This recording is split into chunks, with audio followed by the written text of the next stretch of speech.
one of my marketing philosophies that we run by here is people buy who you are more than what you do. And whether you're a job seeker or an attorney, there are lots of them out there. And what's going to bond me with you, what's going to separate you, what's going to put you on the top of the pack, on top of the pile, is who you are.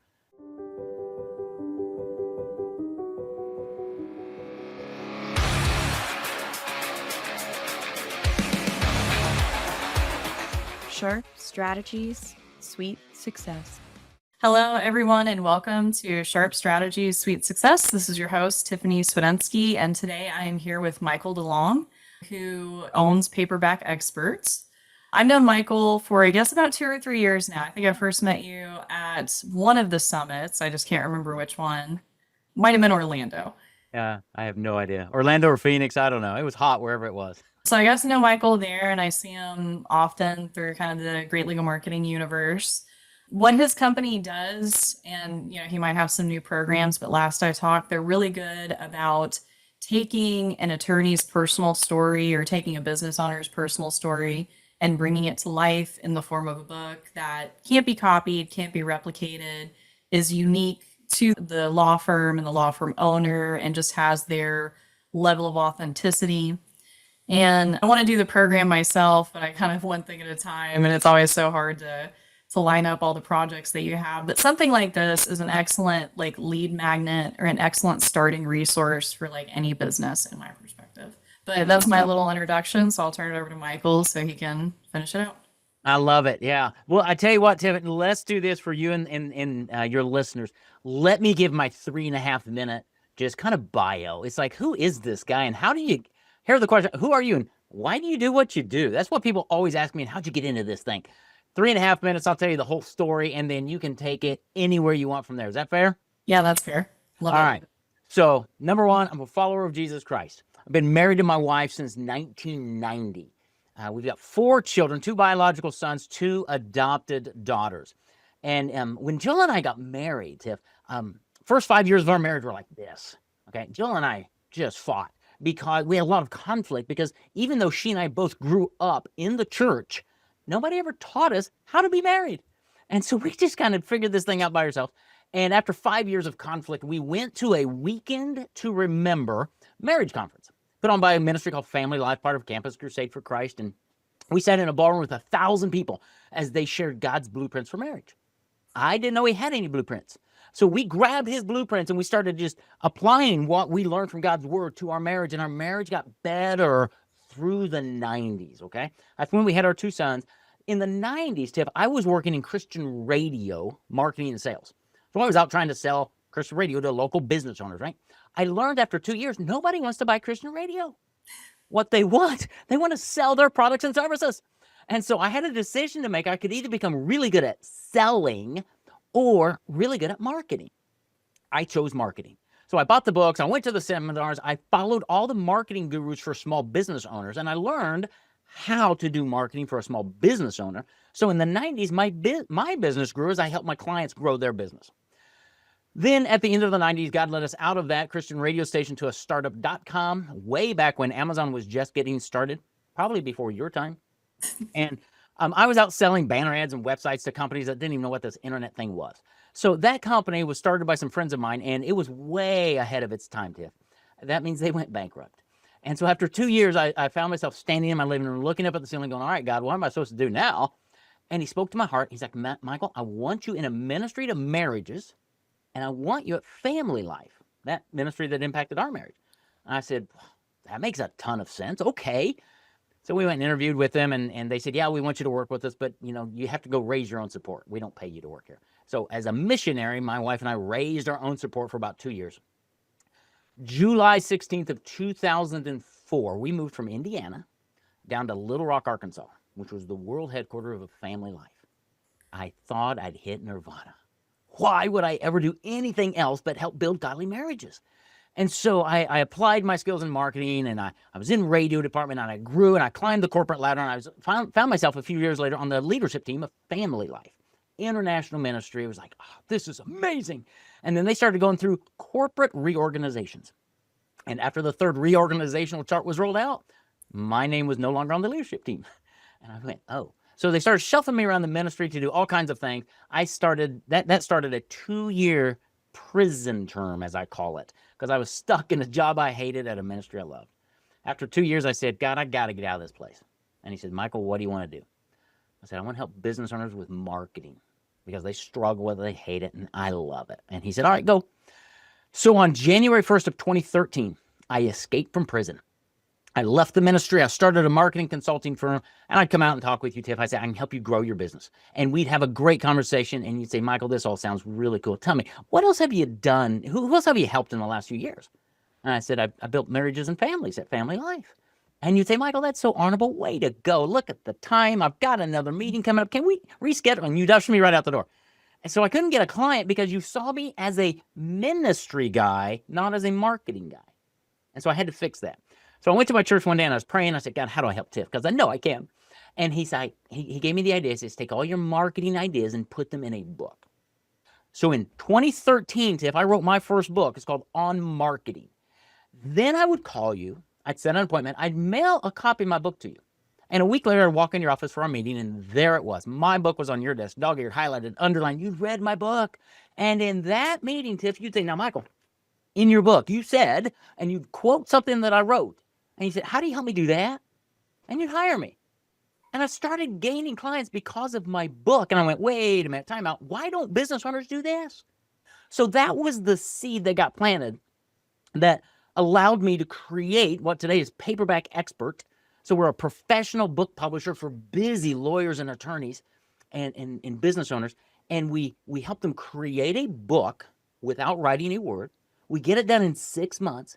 And then we teach them how to use their book to gain clients, to get referrals, and grow revenue year after year after year. So that was a fast story, but that gives you kind of a snapshot of who I am, why I do what I do, and kind of a nutshell of what we are all about. I love it. Very, very dynamic. I usually don't get that kind of version of story from people. And it's also really exciting because I almost want to ask you how you like Little Rock. And I don't know if you knew this, but I actually grew up probably like 4 hours north of Little Rock, just like 25 miles away from the Arkansas border in Missouri.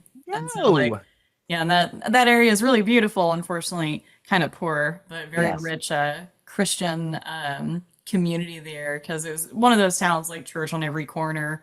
I probably grew up in like 5 or 6 churches, kind of funny. How fun. I did not know that. Yeah. You, just to draw a parallel, with my own career, like I graduated college kind of in North Carolina, moved to Virginia. I actually technically finished my degree here in Virginia, but I was new to the area, didn't have like Virginia listed as like a workplace on my resume, and trying to get like marketing jobs, and all I had was a college degree. And you're kind of, particularly in the 90s, like we were kind of taught like go to college, get that degree, that'll open doors. But like by like 2013, which is about this time frame, it really didn't. It really didn't. But one of the things that I did that really helped, because I was in here in Virginia applying for jobs, like my full-time job was applying for jobs. Like I'd apply for 2 or 3 every day. It didn't matter if they were 20 miles away from me. I was just so desperate for work, I would commute, right? But like no callbacks, nothing. It was like dead end after dead end. It was terrible. And then like I wrote, and I mostly did it for myself, but I wrote like a comedy article for a site that's still around. It's just not as popular as it used to be, called crack.com. Yeah. And got something published there. And that like one itty bitty tiny thing that's like, well, one, like within what you're doing, like marketing, that's what I was looking for. And like 2, that like takes a little bit of effort and work that most other people aren't doing. That's when I finally like started getting traction and callbacks on actual marketing jobs. And, whenever I talk to people who say like, well, how did you get where you got, like, how do you get to the point where you start your own business? Like, or wanting to get into the career of marketing or something like that. Like, what do I need? I'm usually telling them like, hey, you need to build something. It doesn't matter, like a website, a landing page. Like if you're building it for yourself, that's fine. Just like build your own portfolio of work if you have nothing and you're starting from scratch, because no matter how you word your resume, whatever configuration you have, like people are going to pass it over unless they see an example of who you are. Yes. And, that's like the top advice I give to people looking for work. I mean, even still today. Yeah, 100%. And it's funny because looking for a job is very much like marketing in lots of ways. One of my marketing philosophies that we run by here is people buy who you are more than what you do. And whether you're a job seeker or an attorney, there are lots of them out there. And what's going to bond me with you, what's going to separate you, what's going to put you on the top of the pack, on top of the pile, is who you are. And you're exactly right. You've got to do something different. I used my book years and years ago to get a job. I needed to get a job. My business was heading south because I overspent my marketing way back when I was a dummy. And I laid myself off for 9 months for my own company, Tiff, because I had to have the company around to survive. My son ran it, and I went and got a job. And I'm like, how am I going to find a job? I mailed them my book with a resume that was really wicked cool, and I got the job, and it saved my company. And so you can use a book to get a job. You can use a website. You can use all kinds of stuff, but it's being different and telling your story. And what I find is attorneys aren't telling their story, and they need to be because it's powerful. Well, and one of the big problems I see with attorneys like trying to leverage books and ebooks is they all end up writing like basically the same version of the car accident guide. Yep. Or I'm trying to think of another example, but some of their checklist or handbook. Yep. And I mean, to be fair, like for a personal injury, like the average consumer doesn't know what's common. Right. They might see a car accident guide and react to it, be like, oh, that's really neat. I haven't seen that before. For us, it's pretty common. Yeah.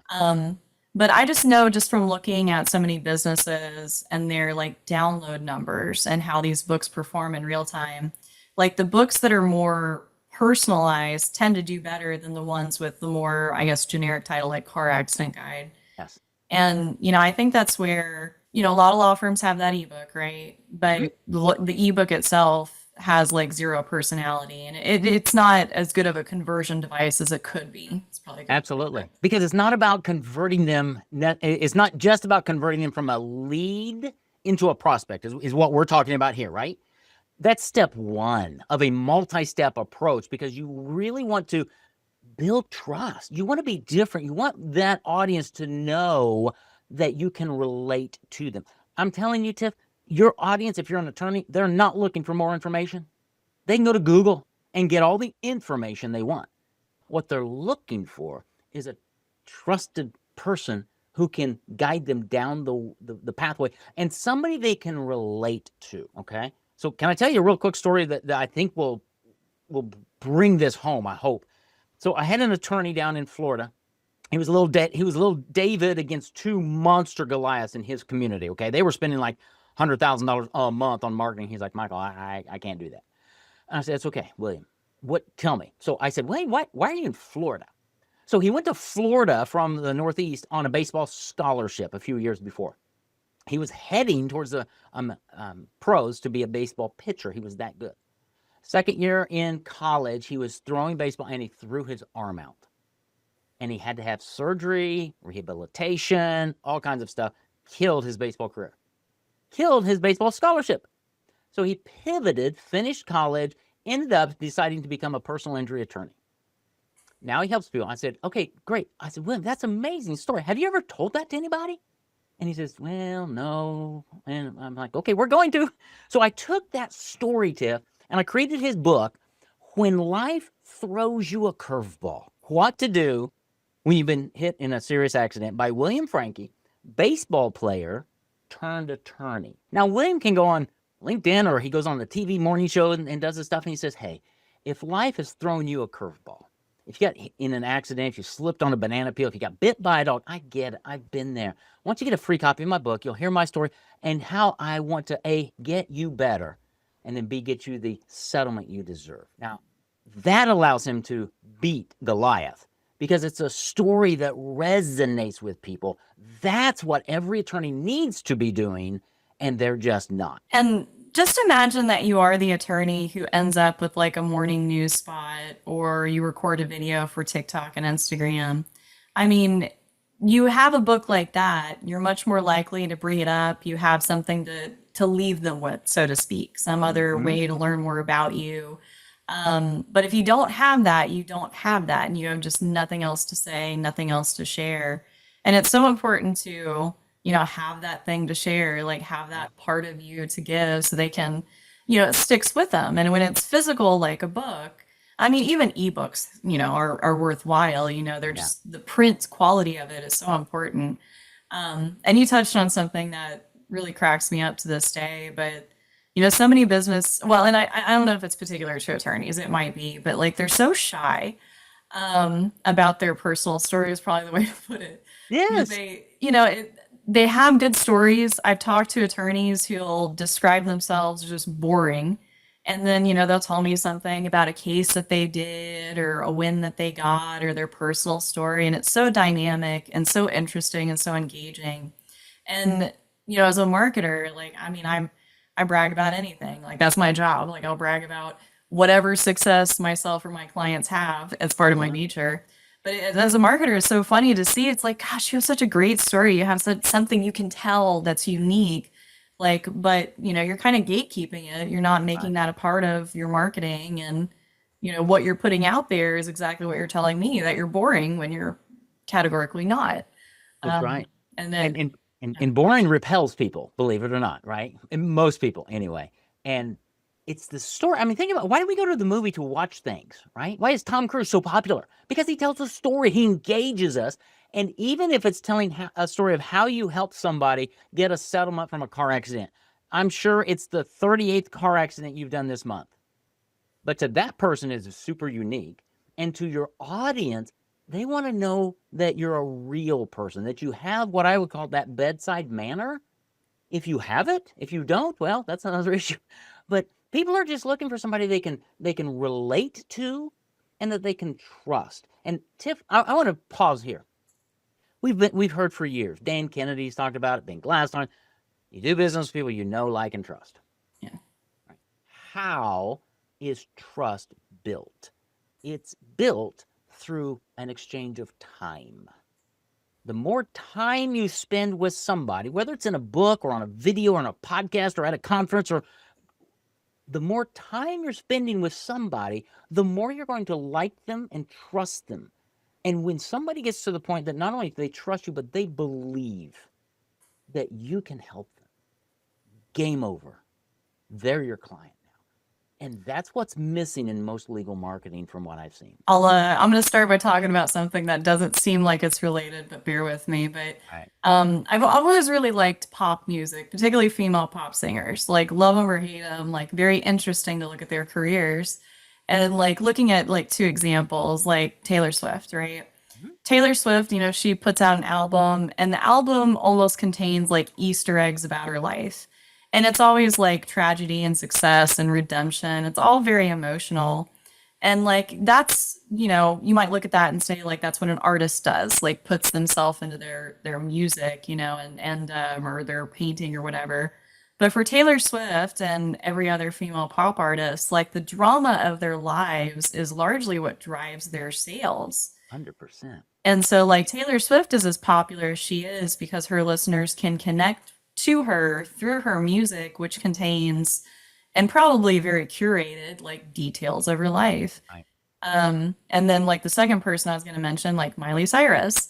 Miley Mhm. Cyrus's last album did really, really well because it had this very, like, emotional song about her ex-boyfriend cheating on her. She has a new album that not very many people are talking about because it's artistic, it's creative, it's good music, Yeah. but it has none of that like connection to who she is like as an individual, and it just isn't getting as much attention. These musicians also promote through tabloids and like these gossipy stories about them. And so like that's part of their marketing. And I don't think, people looking at music and artists, I don't feel like really realize that. And it's kind of interesting to think about. It really is. Yeah, I love the Easter eggs all through that because that's really what you need to be doing in your marketing. You notice, let's go back to my story. When you asked me to share, and I shared with you, right? I had so many Easter eggs buried in that thing, right? You had to go hunting. That you now know that I'm a follower of Christ. I've been married for a really long time, right? 35 plus years. I got 4 kids. I'm an adoptive dad. I can go on And Tiff, I do that on purpose because I want somewhere along those things, you're going to find one of those that you connected with. And you're going to lean in on that one. Great. Let's talk about that. Tell me about your story, right? And it allows me to build common ground very quickly and very authentically with just about anybody. And so that's what I do in books that I write, in podcasts that I'm on. I try to show up real. And this is Michael. This is what you get on a podcast, on a video, on a sales call, in a client, whatever. And if you don't like this, fine, go away. Because I'm going to annoy you. But if you like this, come closer, and we are going to have a really fun time growing your business. And I think that's how most business owners need to show up. But please, asterisk, you don't need to show up like Michael. Please don't. Show up like Tiff. Show up like William. He's very laid back, right? When he did this book, it was funny because he was going on the morning shows with his suit, looking attorney-ish. I said, great. Go on the morning show with your suit, look all attorneyish, but I want you to have a baseball mitt and a baseball in your hand because you're a baseball player. That one little thing connected to this in such a powerful way. I didn't ask him to change his personality, didn't ask him to change his story, but I added personality to his law firm because of something that was already there. And that's what attorneys need to be doing. And, somebody might look at something like that, like bringing a baseball mitt and a glove onto a news program and say like, oh, I don't want to do that. It'll look silly. But like, I think people forget that looking silly is how people, stop the scroll, stop from changing to the next channel, like pay attention. Yeah. Because like you see a guy in a suit with glove and a baseball, and just like you said, like all of a sudden the viewer's first question is why? And, they're waiting to learn, why is this guy up here with a baseball mitt and glove look like he's about to talk to me about some legal case? And it's a hook, it's very much a hook. And that's really important. And that's why developing and telling your own personal story is just a really important part of this whole personal branding process. And not even personal branding, like it's for a law firm, a small law firm in particular, it's core to the whole thing. Yeah.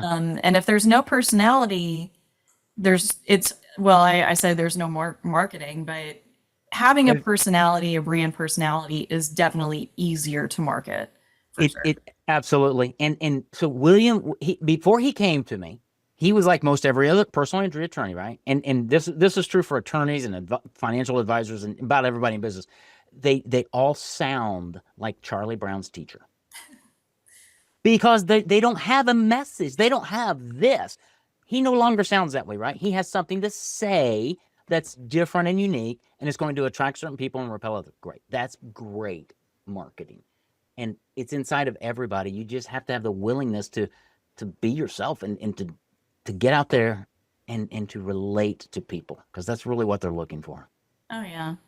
And it also ties into a great marketing principle. It's like 7, 11, and 4. You need 7 hours of content, 11 touch points across 4 channels. And a book is part of that network of touch points. And, when you think about like big celebrities, again, not to get them kind of mixed up in all this, but, they're making very personalized connections with people who don't know them, which is incredible when you think about it. And as a business owner, like you want to do that too. It's surprising how little it takes for somebody to say like, oh, I know an attorney, like to talk about you as though they know you personally when they probably don't. Maybe they talked to you once and saw like 4 hours of your videos or, get your emails. And I think people just underestimate like how little of that we actually need to do to establish this connection that this person feels like they know you. And when they feel like they know you, they're going to come to you with your legal issue, like no brainer. 100%. Yeah. I tell clients all the time, do video on your website, do video on your About Us page, on your social media, do video, but, and Ben Glass is great about this. Do personal stuff, right? Ben Glass is always posting on social media and he's like in his sweats and he's sweating. He's at the gym or he's on the soccer field or it's real. And that's why we love Ben Glass. And an attorney can do that as well. So when you're doing your TikTok videos, don't always be Mr. and Mrs. Professional here. Let me know who you are. Do you have a dog? Do you have a cat or goldfish? Are you married? Do you have kids? Right? I mean, give me the peek behind the curtain to go, oh, you're somebody just like me? Because that's really what I want. If I'm going to be working with you for the next few months on settling my case or building an estate plan or whatever, I really would like it to be more than transactional stuff. Yeah. I think a lot of marketers stepping into a marketing role for a small business for the first time, I think they underestimate how much of the marketing is focused on the individual business owner. And I tell my own employees, and I was like, I tell them it feels a little silly saying this, but this is what we're doing. You need to treat me as if that you're marketing an influencer. Like Hmm. this company, Sharp Cookie, we're a marketing agency. We help law firms get more leads, get more clients. I'm afraid, we have that, but also like you're putting forth like Tiffany Spadensky as potentially an influencer. Absolutely. And that's what we're doing here. And honestly, that's what I'm doing for my clients, like their personal stories, their successes. It's something that, and this is super important with AI, which AI is great. I love it. But, you need to be able to make something that can't be easily replicated. Yes, And, AI can't fabricate, a story for you. That just comes from you.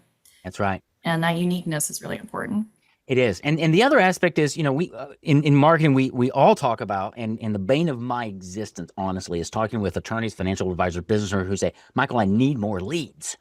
Right? That's all they focus on is the front end, which is important. Don't get me wrong, but they forget about the back end. They forget about the referrals and the centers of influence who can be sending you highly qualified pre um, trust is already built because they've referred somebody to you, right? And when you're an author, those two steps, what I call cloning your best clients, giving every happy client 5 or 6 copies of your book with a specific script on what to say and who to say it to and when to say it, will get you a lot more clients just like them. And then finding, how about a dozen referral partners? You build them over the next few months using your book, using your podcast, using your influence to support their business so that they will be sending right fit prospects to you who are booking onto your appointment and said, hey, Tiffany told me I needed to talk to you. Game over. Build your business. So don't neglect the front end, but don't neglect the back end either. That's really where the easier sales are made. Yeah. Cloning clients and getting referrals. There's still work to be done, but it's so much more profitable.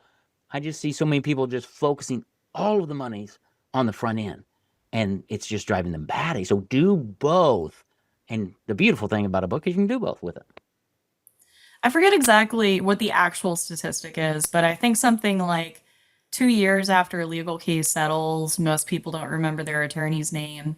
And I know like me, like every time like I fill out a medical form, it's like what's your doctor's name? I never remember. I'm seeing them currently. I forget my doctor's name. I recognize them.